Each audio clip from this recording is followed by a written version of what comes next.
तर कॉमर्ससाठी म्हणजे सोसायटीमध्ये कॉमर्सला आफ्टर सायन्स ठेवलं जातं म्हणजे बॅकअपसाठी. तर असं का? पण जेव्हा मी हा प्रस्ताव माझ्या घरी ठेवला होता की मला सीए करायचं आहे आणि मला कॉमर्स मध्ये घ्यायचं आहे, तर तेव्हा त्यांना माहिती नव्हतं व्हॉट इट एक्झॅक्टली इज. याचा प्रसार करण्यासाठी मी याच्यावरती बुक्स पण लिहिलेले आहेत. तर ते म्हणतात लेडीजला वय विचारून सीए लोकांना किंवा प्रोफेशनल लोकांना त्यांच्या अटेम्प्ट विचारू नये, पण you can believe and you can also trust by just getting the result. आणि एकदा त्याला ट्रेन केल्यानंतर त्याचं कधी पोट दुखणार आता सगळ्यात महत्वाचं तर ध्येय आहे. तुम्ही जर ध्येय पुढे ठेवलं तर तुम्हाला हे जे चॅलेंजेस आहेत ते चॅलेंजेस वाटत नाही. That was a challenge I face.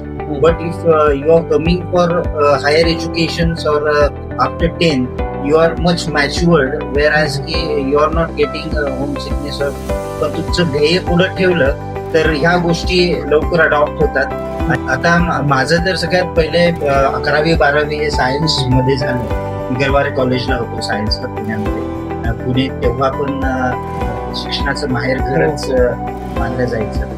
आणि पण ऍज यू नो की सीए फील्ड ही थोडीशी रिझल्ट लागण्यामध्ये पण हार्ड आहे पहिल्यापासून. माझं तर फिक्स होतं की मला प्रॅक्टिसच करायची आहे.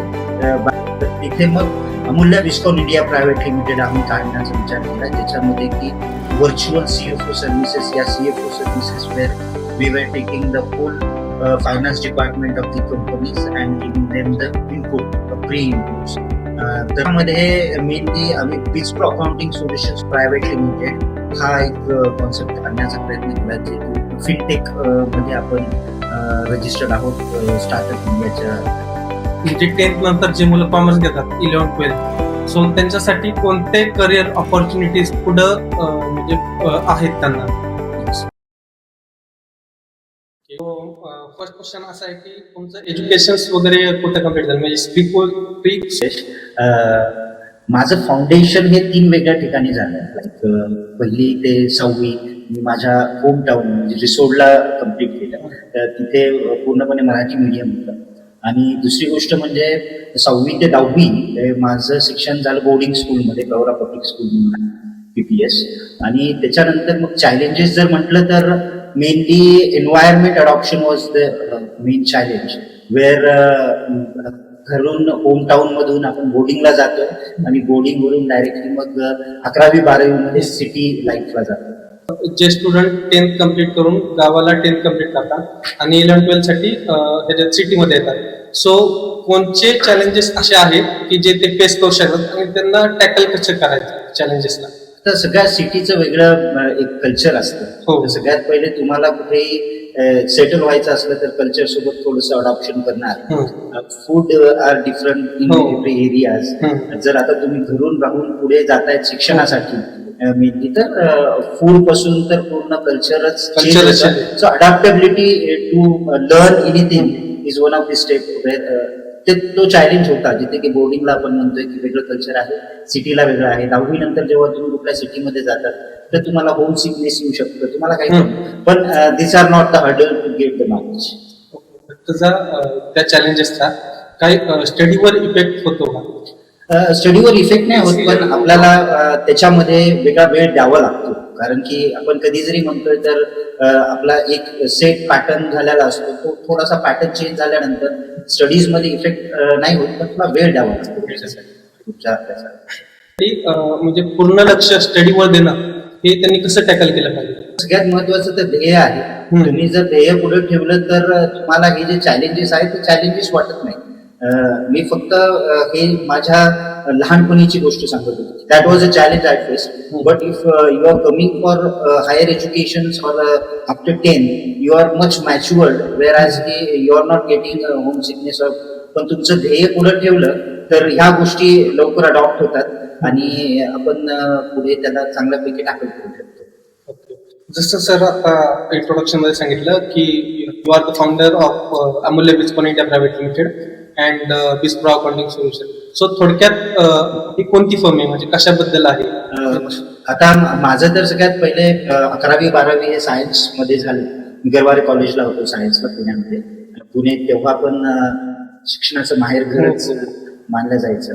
आणि after that I got the opportunity to know about various degrees, like my room partners was doing MPSC, UPSC, and when I came to Pune, I just got to know how much opportunity is there other than the doctor and engineers field, which I was knowing earlier.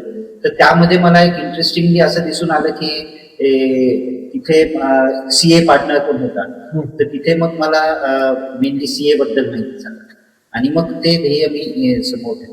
आणि त्याच्यामधून असं झालं की हर एक वेळेस मला वाटत होतं की what decision I have taken after being 11th-12th science.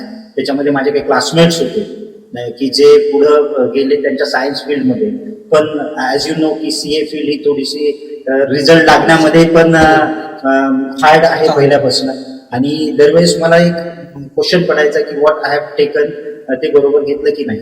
मग नंतर माझं तर फिक्स होतं की मला प्रॅक्टिसच करायची आहे by taking the CA degree or a professional degree. But after facing the challenges of GST change, because पूर्ण लॉ चेंज झाला आणि ज्याच्या सर्व्हिस टॅक्स मध्ये मी एक्सपर्टाईज करत होतो that was abolished.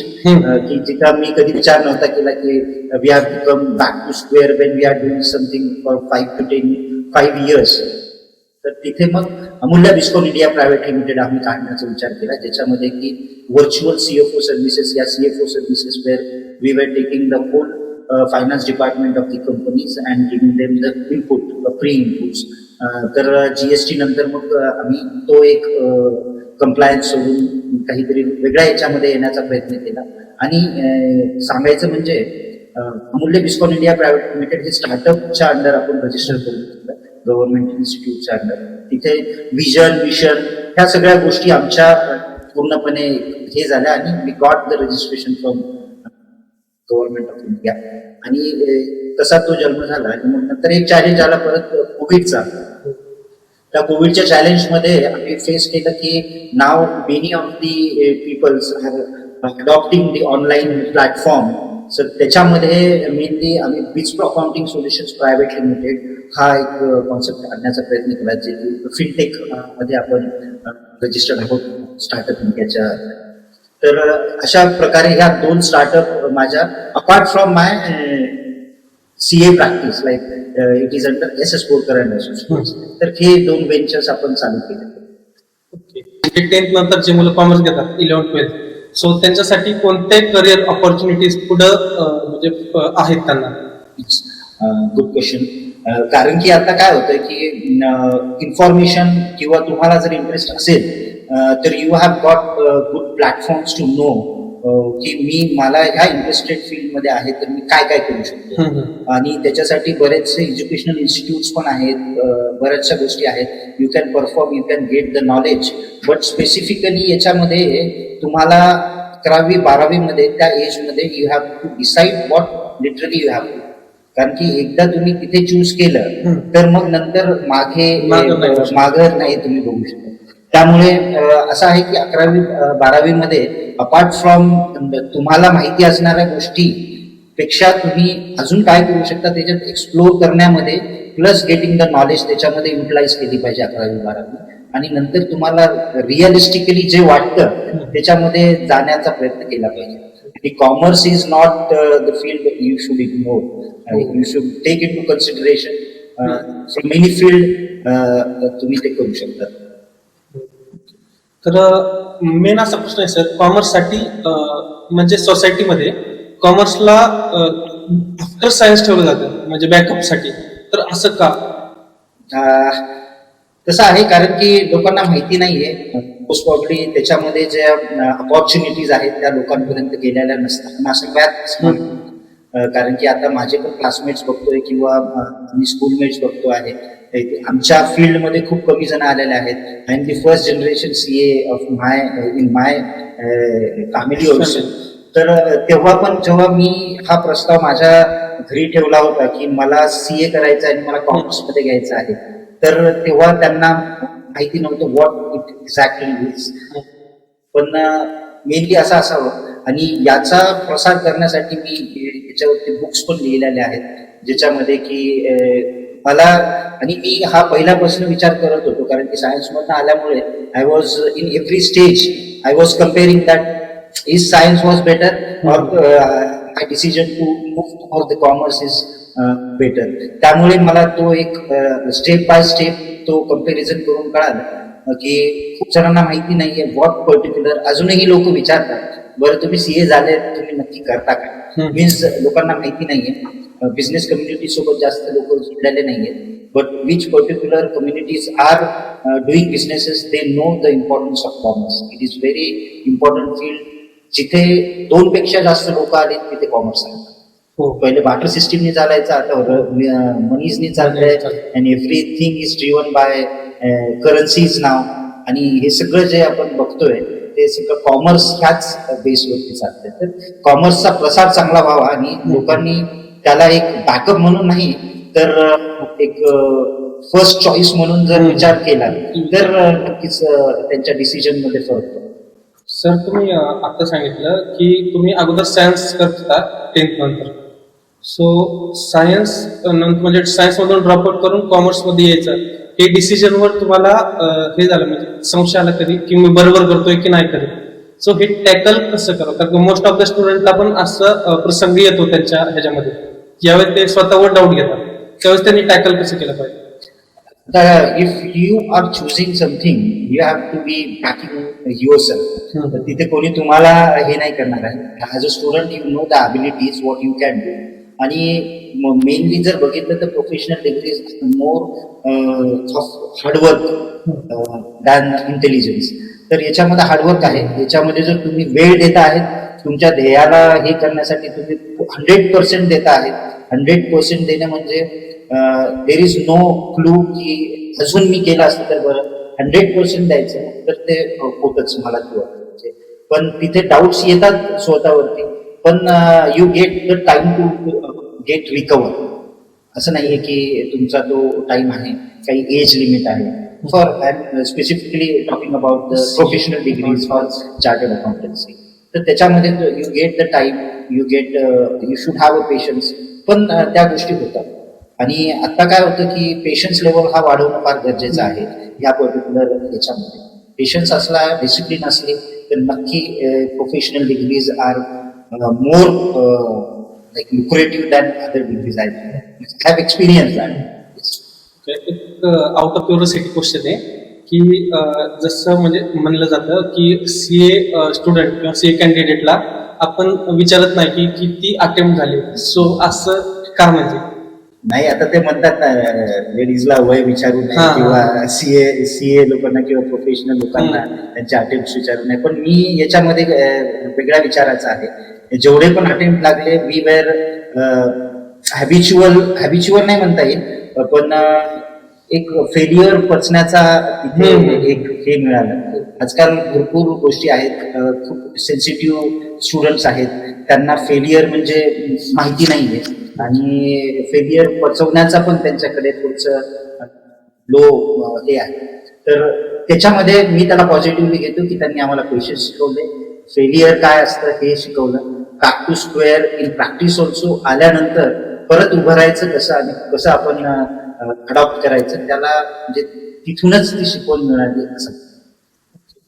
So sir, तुम्ही सांगताल म्हणजे ज्या तुमच्या सीए जर्नीमध्ये सगळ्यात मोठं चॅलेंज तुम्ही कोणतं फेस केलं? सीए जर्नीमध्ये जसं आपण म्हटलो की मी पहिले सर्व्हिस टॅक्स मध्ये एक्सपर्टाईज केली 4-5 वर्ष आणि मग नंतर तो ऍक्टच अबॉलिश झाला. It was not thought by me की ज्याच्यामध्ये आपण एक्सपर्टाईज करू तो ऍक्टच अबॉलिश करू कुठला तरी वेगळा तसं. तर तो एक बॅक टू स्क्वेअर चॅलेंज होता. मग आपण अमूल्य बिस्कॉन इंडिया प्रायव्हेट लिमिटेड मध्ये गेलो. त्याच्यामध्ये पण आपल्याला पहिले भरपूर स्ट्रगल करावं लागलं. Then we got a particular team or resources and client also. आणि नेक्स्ट चॅलेंज कोविडचा होता, ज्याच्यामध्ये की आपल्याला दिसून आलं की आपले व्हर्च्युअल सीएफओ सर्व्हिसेस जिथे आम्ही देत होतो तिथे परत रिसोर्सचा प्रॉब्लेम आला. मग नंतर आपल्याला ऑनलाईन किंवा टेक प्लॅटफॉर्म अडॉप्ट करण्यासाठी आपण बिस्को अकाउंटिंग सोल्युशन्स मध्ये गेलो. तर बऱ्यापैकी हे सगळे जे आहेत हे एन्व्हायरमेंटल हे होते चॅलेंजेस होते आणि आपण त्याला बऱ्यापैकी ओव्हरकम केले.